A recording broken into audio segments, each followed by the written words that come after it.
The USMNT has never beaten Belgium. Not once. Not in 96 years of trying. And now, in the biggest tournament of their lives, on home soil, they get another shot. Monday night, Seattle. Win or go home. This isn't just a soccer game. This is a grudge match 12 years in the making. And by the end of this video, you'll understand exactly why every American soccer fan is nervous right now, and whether this is finally the year the curse breaks. Let's get into it. The history nobody wants to talk about. Here's the brutal stat. Since 2014, Belgium has beaten the USMNT 6 straight times, 5 friendlies, 1 World Cup match, 0 wins for the Americans. In theory, that's just bad luck. In practice, it's starting to look like a pattern, and it's not ancient history either. Back in March of this year, Belgium hammered the US 5-2 in a warm-up match, 5 goals. That's not a close game, that's a beatdown. You know the type of stat that lives rent-free in a fan base's head. This is that stat. 2014, the wound that never healed. If you're a casual fan, here's the quick version. Back in the 2014 World Cup, USA and Belgium met in the round of 16, and it was chaos. Goalkeeper Tim Howard put on one of the greatest performances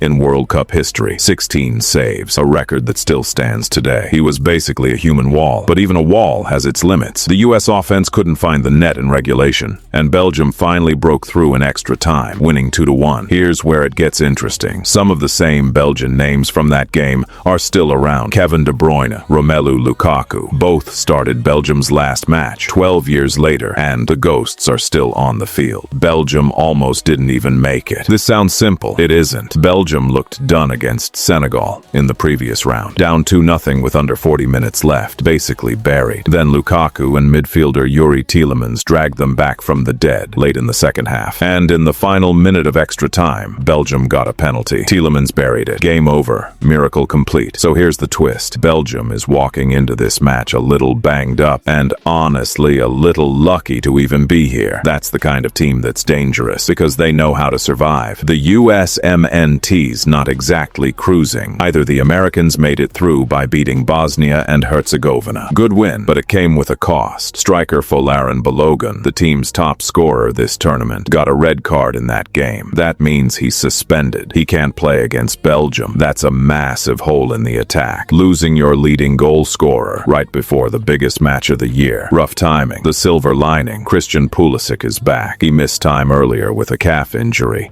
but he's fully healthy now. If the US wants goals, it's on him to deliver. The matchup that actually decides this game. Here's the interesting part. Belgium's attack runs through one guy, Lukaku, 33 years old, still the most dangerous scorer in Belgian history, and he's been coming off the bench and still scoring late goals anyway. Guarding him falls on defender Chris Richards, who's quietly been one of the best players for the US all-tournament. 2 clean sheets, barely put a foot wrong. So really, this game might come down to one battle. Richards versus Lukaku, a great defender against a legend who refuses to slow down. In theory, Richards has the tools to shut him down. In practice, Lukaku has a habit of showing up exactly when you think he's finished. Why this match matters so much. Let's zoom out for a second. If the US wins, they reach their first World Cup quarterfinal since 2002. That's over 2 decades. This is historic territory. If they lose, it's the same story fans have watched for almost 100 years. Belgium again. Heartbreak again. This sounds like just another soccer game. It isn't. It's a chance to rewrite a narrative that's followed this program for generations. So, can USMNT finally get revenge? Let's bring it back to where we started. The USMNT has never beaten Belgium in 96 years. 6 straight losses since 2014. A missing star striker, and a Belgian legend who just won't quit. But they're playing at home. They've got Pulisic back, and they've got a defender ready for the fight of his life. Here's the one sentence to remember. This match isn't just about a spot in the quarterfinals. It's about finally slaying a ghost that's haunted American soccer for almost a century. So here's my question for you. Does history repeat itself, or does home soil finally change the outcome? Drop your prediction in the comments. And if you want more breakdowns like this before every big World Cup matchup, make sure you're subscribed.